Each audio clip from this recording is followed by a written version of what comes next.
This is called Gala. I guess it's about a lot of things. One of them being don't take too much cheese. There he was at the wine and cheese tasting gala up at the art gallery, larger than life, wearing his cotton shorts with no underwear. The event was on his behalf. Still, he ate modestly, citing his pros amongst the cheap wine and assorted cubed cheeses with toothpicks inserted in each and every cube. It was time for his speech. They all clapped with prudish faces. They meant well, he supposed. Outwardly, he thought inside some might be sneering. He cleared his throat and began. You keep them in confusion, in guesswork, in arguing, and or discussing amongst themselves. He was preaching the doctrine of obscurity.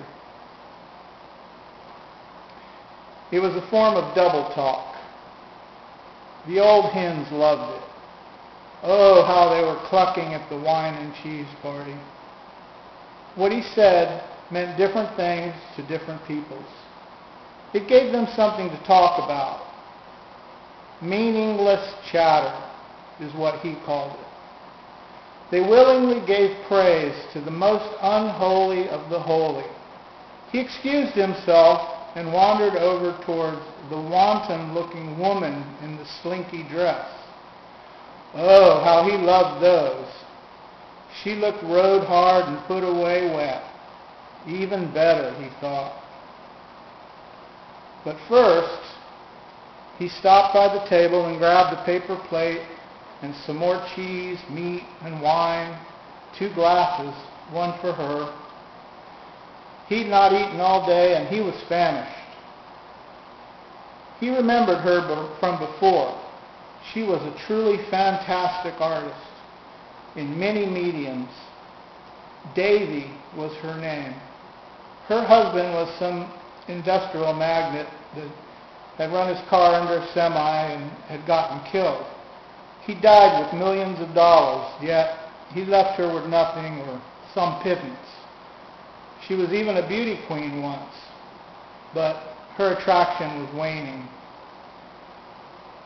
He felt for her, falling from grace, the heavenly bills. He had always been at the bottom, pretty much so. It was really no big deal for him.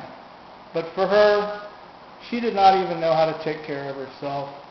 In a sense, he thought to himself that she was pathetic. Except for her being a brilliant artist in many mediums, schooled, accomplished, high-bred, he supposed. Not as a sniffing mutt like himself. The last time he had seen her, she was walking around broke in the airport. Yeah, she had airline tickets, but she was needing money to feed her 2 kids.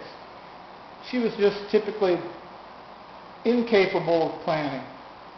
He thought he was always bad with money, but she was the worst. He flipped her a 50. It was a chance meeting in the airport. He was on his way to Costa Rica, and she was off to who knows where. She had long since paid him back. He was just remembering when. And the time she ran her piece of crap Jaguar out of gas, it was a regular thing. Then she'd wind up shacking up in the dumpiest trailer park with some abuser. What a character she was. Flighty, one could say. But still, there was a lovable quality in her. Life is a gala.